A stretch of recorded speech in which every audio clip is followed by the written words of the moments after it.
एक बार की बात है, हिमगिरी की वादियों से सटे देवगर नाम के एक सुंदर राज्य में राजकुमार वीर और राजकुमारी मीरा की नई नई शादी हुई थी। लेकिन महल जाने के रास्ते पर वर्षों पहले एक क्रूर जादूगरनी मालिका द्वारा फेंका गया एक प्राचीन श्राप जमीन में दबा था और मीरा गलती से उस चमकते हुए पत्थर पर पैर रख देती है। पैर रखते ही उसके शरीर से एक तेज नीली रोशनी निकलती है और उसका शरीर कांपने लगता है। राजमाता शालिनी। अरे, क्या हुआ बेटी? तुम कांप क्यों रही हो? यह कैसी रोशनी थी? राजमाता शालिनी देखती है। अरे नहीं, यह क्या अनर्थ हो गया? यह तो मालिका के प्राचीन श्राप का मायावी पत्थर है। बेटी ने उस पर पैर रख दिया। हाय, यह क्या हो गया? अभी तो हमारी बहू ने महल में पहला कदम भी नहीं रखा था और उस पर दुष्ट आत्मा का साया पड़ गया। अब क्या होगा? राजकुमार वीर। माँ, आप भी क्या इन पुरानी किंवदंतियों पर विश्वास करती है? ये सब केवल मन का वहम है। ऐसा कुछ नहीं होता। चलिए, महल चलते हैं। फिर वो सब लोग महल पहुंच जाते हैं। लेकिन उन्हें नहीं पता था कि उनकी जिंदगी अब संकट में पड़ने वाली है। राजमाता शालिनी। तुम बहुत थक गई होगी। तुम अपने कक्ष में जाओ और आराम करो। फिर राजमाता शालिनी अपनी बहू को बहाने से कमरे में भेज देती है और उसके वहां से जाते ही वह चिंतित होकर राजकुमार वीर से कहती है। अरे वीर, जो अनर्थ होना था वो तो हो गया। अब हमें बहुत सावधानी बरतनी होगी।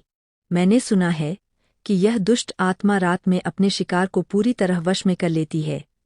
हमें मीरा को पवित्र रेशम के बंधन से बांधना होगा। अगर श्राप का असर हुआ तो वो आज रात मायावी पिशाचिनी में बदल जाएगी। राजकुमार वीर। अरे माँ, आप फिर वही रहस्यमय बातें कर रही है। मैं इन अंधेरे जादू की बातों को नहीं मानता। फिर इतना बोलकर वीर कमरे में चला जाता है। मीरा एक सुंदर वस्त्र पहनकर पलंग पर बैठी हुई होती है। राजकुमार वीर। मीरा, तुम आज बहुत थक गई होगी। तुम सो जाओ। फिर कुछ ही देर में मीरा और वीर दोनों सो जाते हैं। फिर मौका देखकर राजमाता शालिनी उन दोनों के कमरे में जाती है और मीरा के हाथ पैरों को पवित्र रेशम के धागों से बांध देती है। मीरा गहरी नींद में सो रही होती है, उसे कुछ एहसास नहीं होता। फिर शालिनी चुपके से कमरे से बाहर आ जाती है और राहत की सांस लेती है। राजमाता शालिनी। शुक्र है, मैंने इसे पवित्र धागों से बांध दिया। अब अगर कोई अनहोनी हुई तो कम से कम मेरा बेटा सुरक्षित रहेगा। फिर आधी रात होते ही मीरा का शरीर कांपने लगता है और उसके गले से एक गहरी राक्षसी आवाज निकलने लगती है। देखते ही देखते उसकी आंखें पीली हो जाती है और उसके चेहरे पर भयानक निशान उभर आते हैं। वह मायावी पिशाचिनी में बदल जाती है। उसके गुर्राने की आवाज से वीर की नींद खुल जाती है और वो डर के मारे पलंग से खड़ा हो जाता है। राजकुमार वीर। अरे हे भगवान! अरे मीरा, यह क्या हो गया? अरे नहीं नहीं! अरे माँ जल्दी आओ! फिर वीर की आवाज सुनकर राजमाता शालिनी भागती हुई उनके कमरे की ओर जाती है। राजमाता शालिनी। अरे मर गए रे! जिस बात का डर था वही हुआ। मेरी बहू तो सुहागरात वाले दिन ही पिशाचिनी बन गई। हाय रे! हम तो बर्बाद हो गए। वीर, तू कल ही इसे सुरक्षित गुफा में छोड़कर आ। अगर ये यहाँ रही तो हम सबका जीवनसार सोख लेगी। राजकुमार वीर। नहीं माँ, तुम ये कैसी बातें कर रही हो? मीरा अब हमारी जिम्मेदारी है। इस मायावी संकट से हमें ही निपटना होगा। पिशाचिनी गुर्राते हुए। ए बुआ, खोल है, खोल। तूने मुझे पवित्र धागों से बांधा था ना? खोल। आजाद होते ही सबसे पहले तेरी जादुई शक्ति ही सूखूंगी। राजमाता शालिनी। अरे मर गए रे! ये तो मेरी शक्ति की बात कर रही है। वीर, देख ना, तू कुछ करना। इस संकट का क्या करे अब? राजकुमार वीर। हम सुबह होने का इंतजार करते हैं।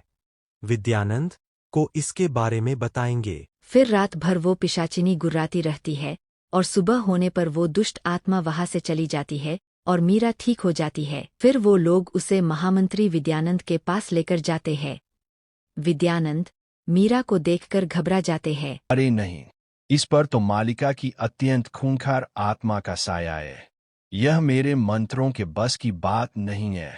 तुम्हें इसे देवघर के उत्तर में स्थित प्राचीन सूर्य मंदिर ले जाना होगा।